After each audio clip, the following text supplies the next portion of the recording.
Hey everybody, welcome to Jen Lowry Writes. All right, this is Teacher Tired tonight. It is late. It was the last day of our school year, and I am celebrating by showing off the Hartwell Chronicles. So yesterday, when I got home from work, the kids had a surprise for me. They had my IngramSpark package, and I had Sam record the reveal for me, like just that first initial opening up and just looking at it and doing my whole moment. And I showed in the book where their names, I had to dedicate to them. And so it was like a minute, but it was a lot longer last night for me to go through page by page and really go through my book and find some things that I definitely need to work on as far as my formatting goes. Yes, that means I'm not done. So I'm very grateful to be holding this proof copy in my hand. I have not done proof copies in the past. With my Bible devotionals, when I put them up on Kindle through Amazon, they're there. And I ordered a box of 10, and I would have my, or a bag of 3 to 5, just so I could have Happy Renewal Year and carry around with me. But I didn't quite do it the way I should have done it. And this time around, after a year of researching and learning from other authors, I understand, hey, I need a proof copy. And so this is my proof. And trust me, we all need a proof copy. And I'm just very glad from this day forward that I'm going to put these best practices into place. So I challenge you to do the same thing, that set yourself a schedule to where you're going to have a release day. Give yourself time, because here's what I would do in the past. I would finish everything, get the manuscript up on Kindle, and I would go publish, and then it would be live within like 24 hours. Some of it says it can take up to like 72 hours, but it would be very quick. I would get an email. I would be so excited, and it would say published. Well, then that means it's live, it's active, and I didn't have a chance to go through those books. Now I know, and it's called patience and planning. So when you're thinking of your book plan, and you definitely need one, you need to get a Google Docs or just an old-fashioned calendar. I use my journal, and I also have Google Calendar under my Jen Lowry Writes Google. And I have everything set up because I know that even though it is June 11th right now, on June 13th, I'm having my launch party. I'm going to have a Facebook party about the book, and my Sparrow launch team members are hopefully going to be able to attend with me on that one. I also have the release date set for September the 13th, which means between now and then, I have plenty of time to continue to get proofs to make sure that it's right. And I'm going to tell you guys right now, when I send this next one off, hopefully it's just going to take me the second time holding the book in my hand for it to be the quality that I want. Because I made some simple errors, and I want to talk with you about those. Well, first, I want to say Marie Cole, she is my cover designer. She is a wonderful designer to work with. She's very responsive, back and forth.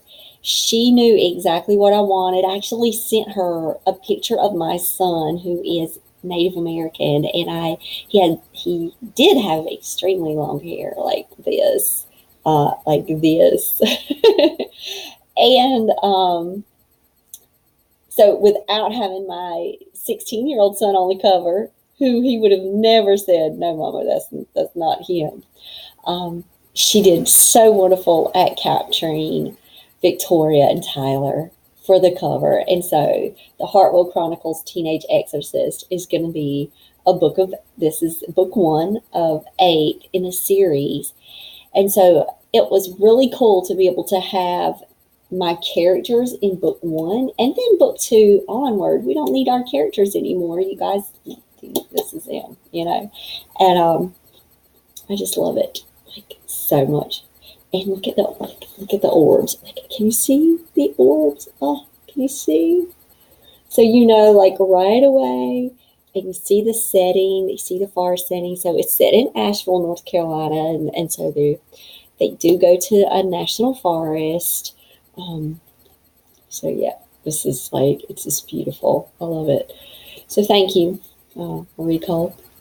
So the cover, yes, I love it. And I had to decide whether or not to go glossy or matte. I wish I could run in. I have a matte. So I was doing my Bible devotionals and only getting matte until my friend Pooja. So Pooja is my dear friend, and she did Unveiling Jesus. And so if you want Pooja Chillicurry's book, please, I'm just telling you right now, I love it so much. It is a quick devotional read, you can see. But when hers came in the mail, and I saw her cover, and hey, Pooja, there she is. I told my husband, I said, oh, look at that glossy. I really like it. And I told her how much I loved her cover.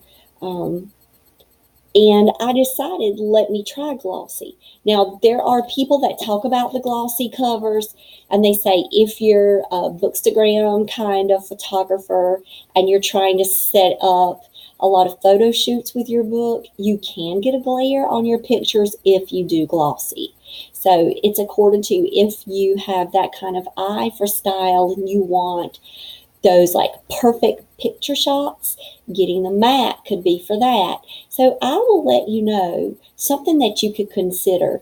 So your first copy, okay, is probably, I'm not going to say it won't. I mean, you can have a perfect book, okay? You could send out for approved. You could order the matte. Then you could have a matte copy of your book, and then you can send out your next round, and then you can get a glossy. Then you can make your decisions before you hit order if you want to see what they look like side by side.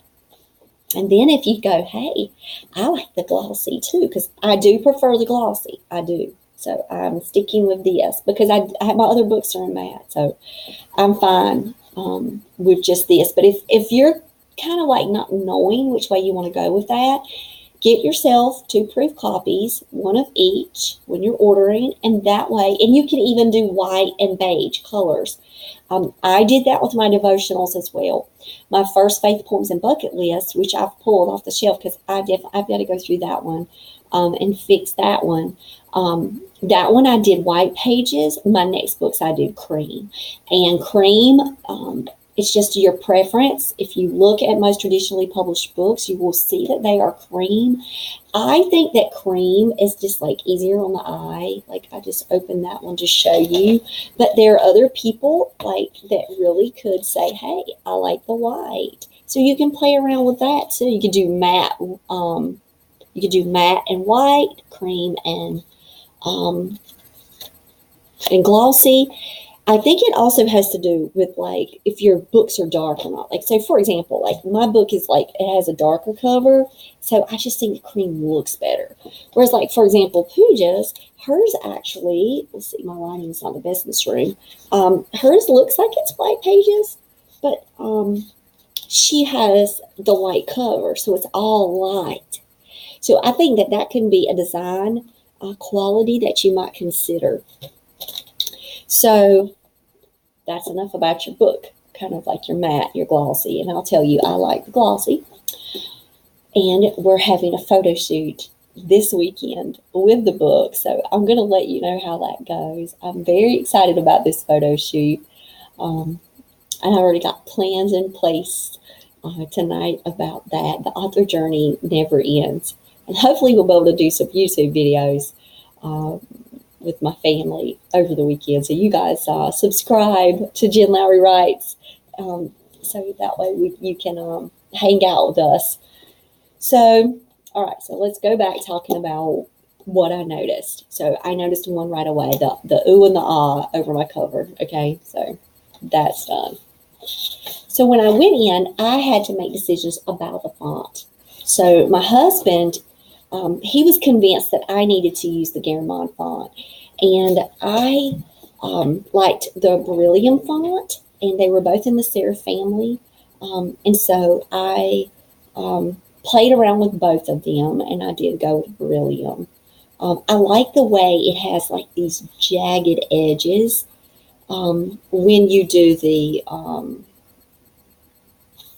wait, if I could show you, like, I like the jagged piece. The piece is the way it kind of looks. It kind of stands out. And so I was pleased with the font, but what I wasn't pleased with was the size of the font that I chose. Now, we've had a debate here in the house. So I actually had a scheduled meeting today with my publicist. And my publicist, okay, look, teacher tired again. It's really late, long day, last day of school. My publicist and I met, and we went through the book again, because what happened is yesterday I had the book. I had my initial reactions. I had reactions of the boys and my husband. But then my husband and I, last night, like, I stayed up like super late. It's almost 1 o'clock, going through the pages and checking them out, and holding it here, having my Word document and my PDF files in front of me, and making the changes as we went. But that wasn't enough, because my husband and I had some different opinions about it, and my kids had different opinions about it. And so all three of the guys were on one page, and here I am on another page. And I'm like, look, I also need some expert advice here. So I met with my publicist today, and we went through, and I'm like, look, I know you love me, but we got to be honest here. We got to go through the book, and I need you to just shoot straight with me and let me know, what do you think about the books? So that was pretty much the initial conversation. And then we got right to it. And we talked about things we liked, things we didn't, things I needed to change. It had nothing to do with IngramSpark printing, guys. It's me. It was my formatting, which I will tell you, as someone formatting for the very first time, it took me 2 weeks to get to this point.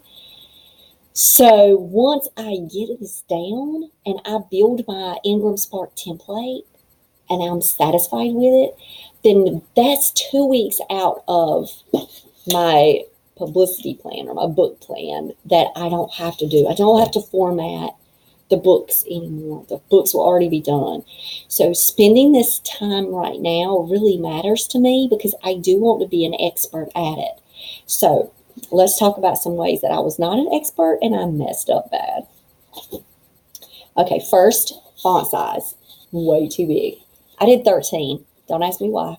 I'm looking at it on my screen and I'm thinking, no, this looks really good, and I'm reading it. I have tired eyes when I'm reading, because I've worked all day, homeschooled all day, and at night. And so by the time I do get to write, it's late. And so maybe the bigger font looked good for me on the screen, looked fine on the PDF. It does not look fine in the print book.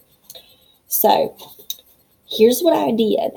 I went through, and on my acknowledgments page, okay, so here's my acknowledgments. This is 12, which I will tell you, my publicist actually said, okay, the 12 is good, but this, okay, I don't know. I'm not really good at this. So this is the 13. Let me see if I can kind of like hold them. Now, here's the thing that she noticed. Not only did she notice that, the 12, it shrunk in some, and then I did some spacing problems. So she's thinking that in my Word document, I need to check the spacing between lines, because there might be an error there. That's going to be easy to correct, because I've got to go through anyway. I went through each chapter last night, and I moved it from 13 to 12. But after looking at my acknowledgments even with 12. I think that I can go down to 11. I can play between 11 and 11.5. So what I can do is I can do the book in 11. I can do the acknowledgments at 11.5. That way, when I get to this last page with my next proof copy, and I kind of do that same kind of like that check like that, I'll be able to kind of see, well, is there much difference? Or maybe I can even do like in my author's bio, I could take my author's bio and I could turn it to a 10.5 and just kind of see what it's looking like on the page. And that is a good trick too. If you're trying to decide fonts, you can look at fonts from these different sections. That way you can easily identify it and separate it. That's why I did it for the acknowledgments at the back. I did it at 12 because I wanted to just kind of play around with that and see. And I'm glad that I did because I got a thumbs up with 12. So even if I decide to keep it at 12, I got positive reviews on that. But my husband and the boys, they like the 13. And I know that we've just finished reading The Hobbit. And if anybody has ever read Tolkien and has like a condensed book version, like seriously, the words are like that. Like I had to like squinch when we were reading. So I can see, like, when they looked at it, they're like, oh, no, there's nothing wrong with that. It looks good. But for me, I just think it's way too big. So that's my fault. Another thing that's my fault, I'm going to show you what I think is a problem. Look up at the tops of the headers. So you've got Lowry up here. Excuse me. And then you have the Hartwell Chronicles. Look how high that printed. That's my fault. Okay? So I made those way too high. So I brought those down in the margins. I've already fixed that. Now let me tell you something funny. So I went through it. The boys went through it. Then my husband's looking at it. And he's going, where did your page numbers go? I'm like, are you kidding me? Their page numbers are not there. Guys, I deleted the page numbers. And I'm going to tell you why I specifically know I somehow deleted them. It's just because I was having to go down into that blessed margin. And I wanted to rip out because it was Times New Roman. And I had to go in and change everything to Garamond. I'm telling you, I was like, come on, seriously. Every time I had to do it, I would get so frustrated because I would miss that was not a supported font. And so in the meantime, somewhere along the way, I deleted the page numbers, which were an absolute pain to get in there because I'm going to tell you why it's a pain. So I'm going to start with chapter 1. So chapter 1 can't have page numbers on the bottom because you don't want anything down there under that picture. You don't want anything down on the bottom of page 1 at all. Okay. And so then you have to figure out, okay, well, you've got all these section breaks. You've got all these, page breaks, section breaks. Then you want the page number, to start here. And it's going to be like in that kind of continuous, go back and link to previous and all of that. My child is texting me. He wants garlic bread. Yes, of course. I made spaghetti carbonara tonight for supper, so get some leftover bread. All right. So, take care of my child. Okay, so page numbers are a requirement. What am I thinking? Why didn't I check that? So, guys, my thing is with that PDF, when you're pulling that PDF up and you don't see the page numbers there, don't say, oh, maybe it's just the margin, it's not showing. No, you probably deleted it like me and then say, okay, got to go back in and fix that. Yes, I saw. And I even made a YouTube video on how to do this, which is hilarious because I'm going to have to watch it back. I have to watch my old tutorial.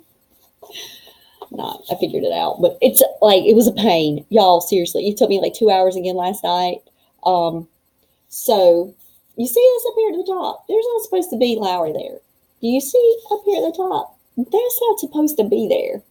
And I deleted them all. Okay. So whatever I did, brought itself back. And I don't remember doing it and how I did it, because I really thought that I fixed it. But every single one of them, you see what I did? Yeah. You see? So that all has to be fixed. So that was what I focused on last night, making sure that I took care of those little things. Make sure that you have a blank page at the end, because they have to do their little print stuff on the back. So I did that right. And then I just went through it, because every time I turned, I kept going, these margins, there's just, I don't like it. And here's the part that I don't like. Not IngramSpark's fault, my fault. I set the margins, okay?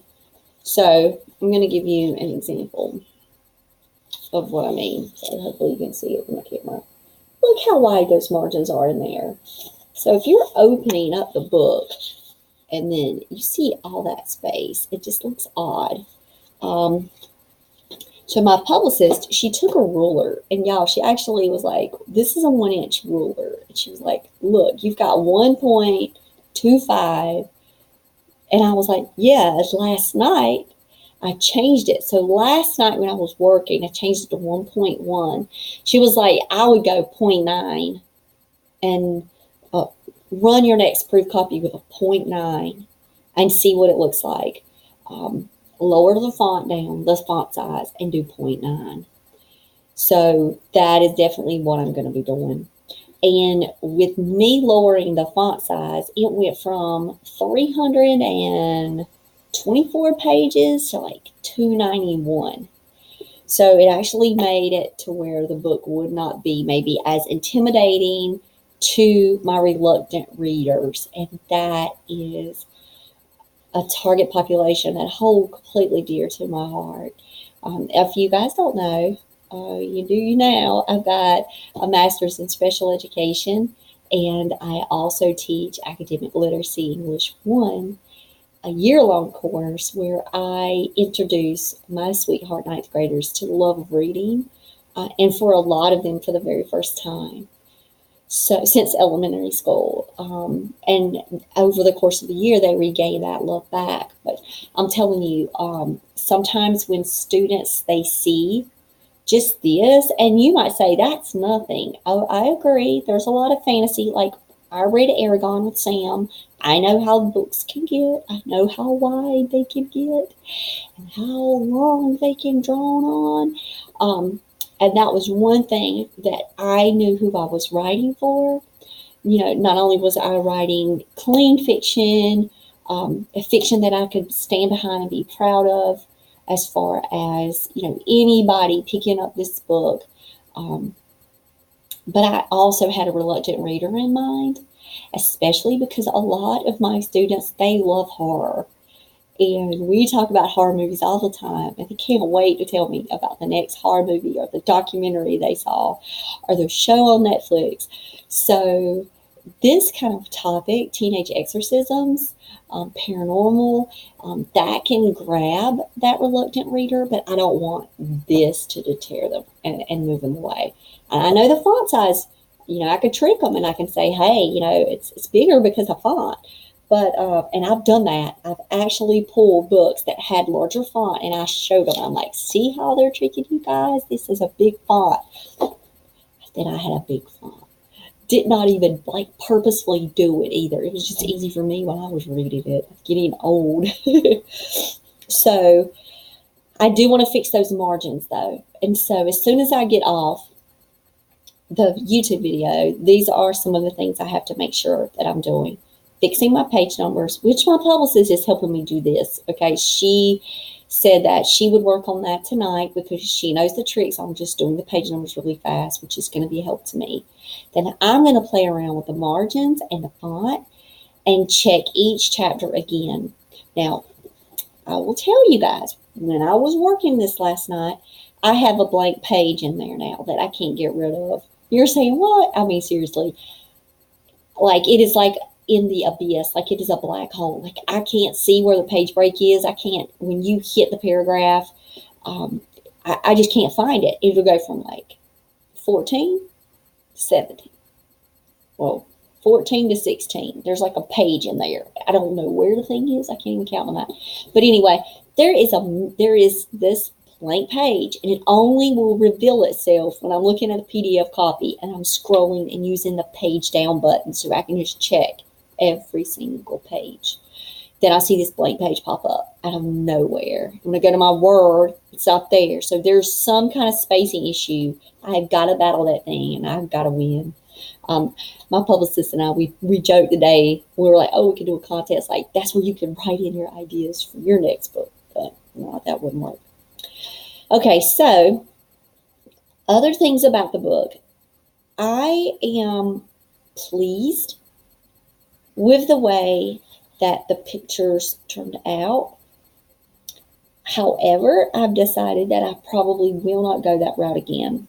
So, like, for example, this is one of my favorite pictures in the entire book. I have 3 favorite pictures. 4 favorite pictures in the entire book. Okay, so this is the big top one because it is the picture of my child's handwriting in my other child's Indiana Jones looking journal book that he loves, that he let us use. So that's his journal, and then that's my son's handwriting. He was playing the role of the Manuel Ortega, the exorcist, who was writing in his journal the signs of demonic possession. So I love that picture. And other favorite picture is this picture. This is original artwork that, as soon as I saw it at Lumbee Homecoming last year, the weekend of July 4th, back home in my hometown area, where I was raised, and when I saw her work, Emmeline Mansfield's work, I knew that had to be in my house because that was the Hartwell Chronicles. Like, it was just boom. I just navigated. I was like, Dad, I gotta buy that. That's mine. Okay, Eli, I'm buying this. And he looked at me. I was like, it's my book. It's a scene out of my book. I have to buy it. And I just written the Hartwell Chronicles, so everything was really fresh on my mind. And so that was still like all I was thinking about as soon as I saw it. And so when I knew that I was going to put images in the book, not only is this image in my living room, I needed it in the book, especially where that scene was. And I got special permission from the artist. So thank you, Emmeline Mansfield. And I have her original work. And we took pictures of it and we put it in. And it's there. I love it. So you can go check out Emmeline Mansfield's art. And in the book, I gave her a special thank you. That's her. Pretty. So I'm so excited about that. But I will say that the thing about the pictures that I was just kind of taken back.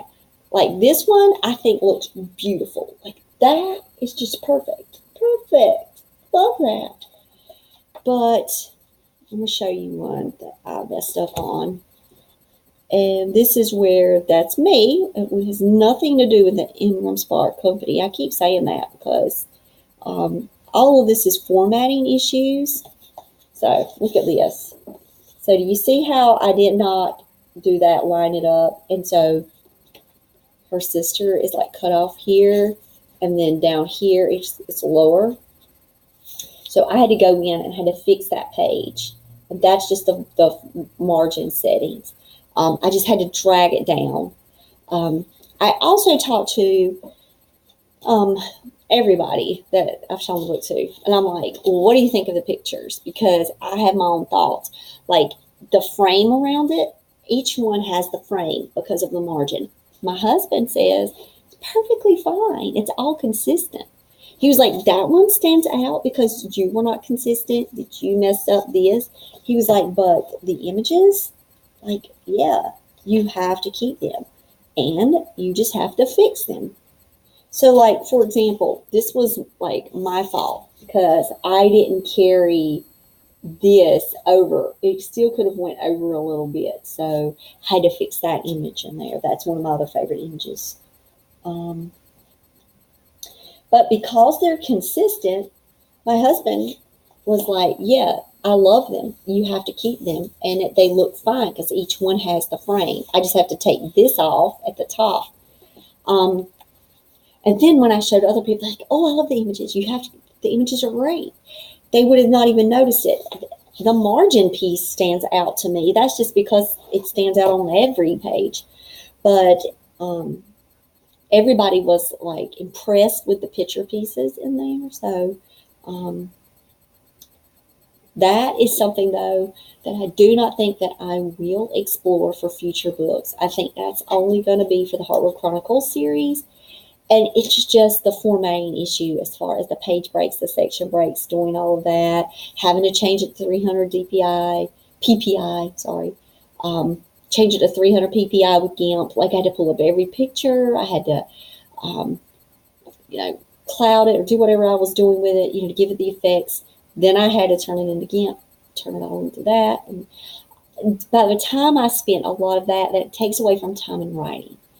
And the bottom line is that I'm praying that my readers are going to love that content. They're going to want more of Tyler and Victoria, and that the pictures, I don't know.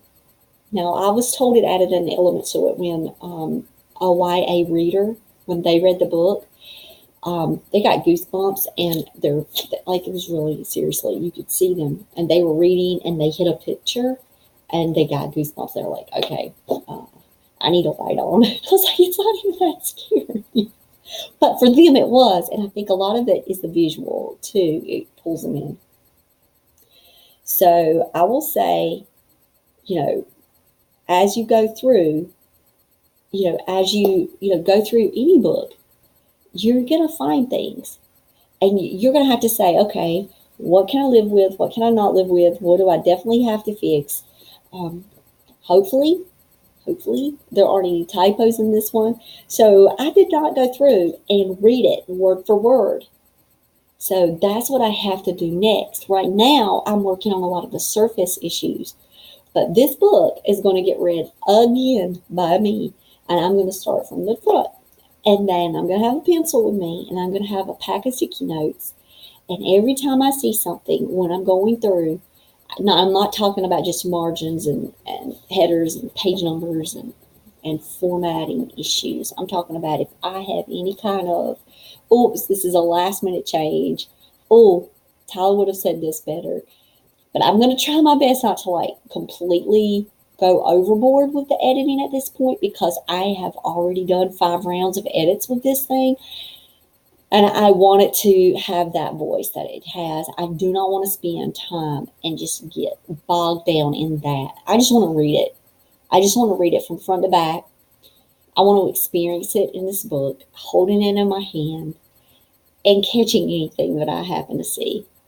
And so now that we're having some fun plans that are going to be happening soon, I know what's going to happen on Thursday. So I'm a very quick reader, and it says if you guys like the Pro Writing Aid options, you can go and look at readability. It says it's going to take over 4 hours to read the Hartwell Chronicles.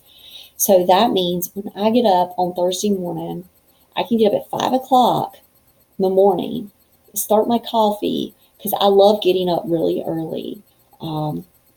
I work better, I'm more productive early in the morning.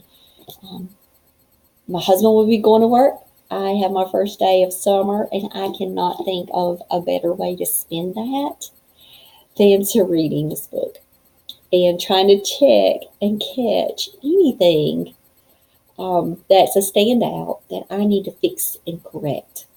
So that means my plan is tonight, and yes, it's late, but tonight and Wednesday, I have graduation. And so that's going to be a day I'm not going to be able to do anything unless I stay up a little later when I get home from graduation tomorrow night.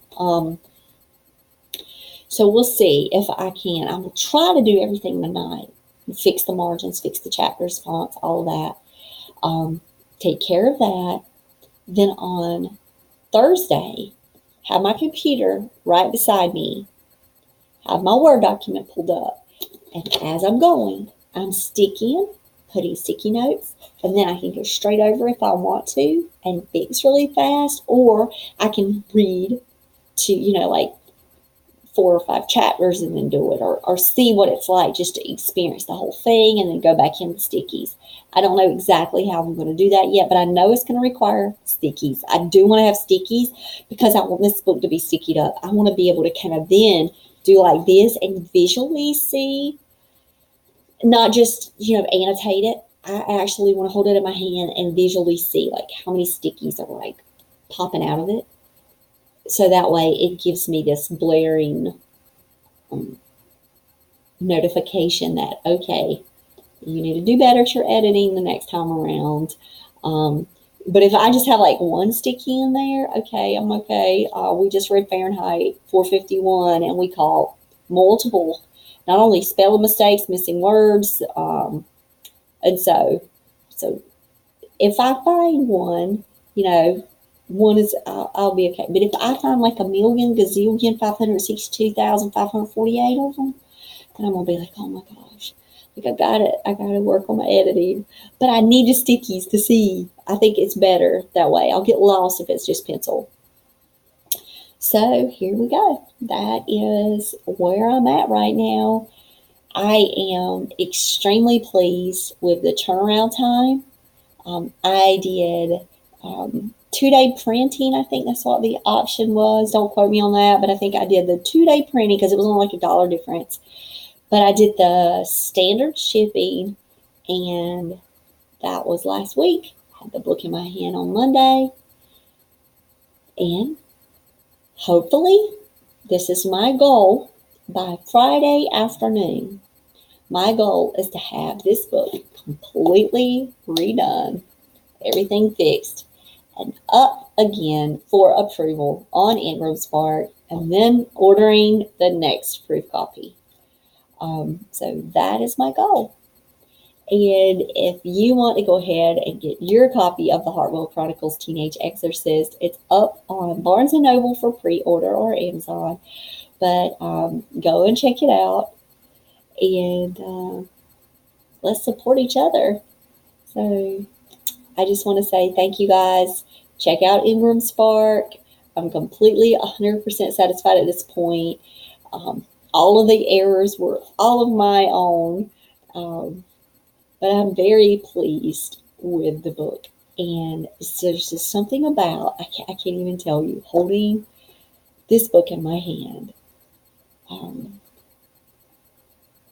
It makes all this hard work, and all these late nights and early mornings and stress and worry, it all pays off.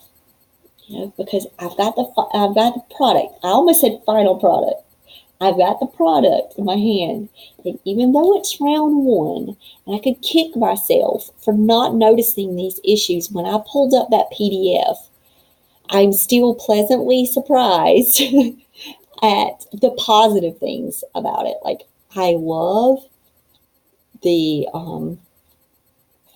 my little boogers, I call them. I love the font. I love the drop caps.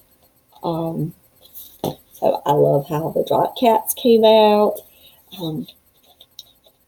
I like all of my front pages, all of my front matter. Like, I love my front matter. I was a little disappointed that I still haven't got my Library of Congress number approval yet. So hopefully that's going to be coming before I send it to print, because I can add that number in the front. But I've given myself plenty of time. I can do that in a later edition if I need to. So I can fix it with the ebooks as well. But I will tell you to just not give up. And as many times as I wanted to rip those margins out and beat up that screen and cry. Like literally, yeah, I really did. I kept watching YouTube videos. I kept learning from other authors. I kept getting encouragement from my writing community. You guys at Jen Lowry Writes, you guys are bomb. I just love you guys.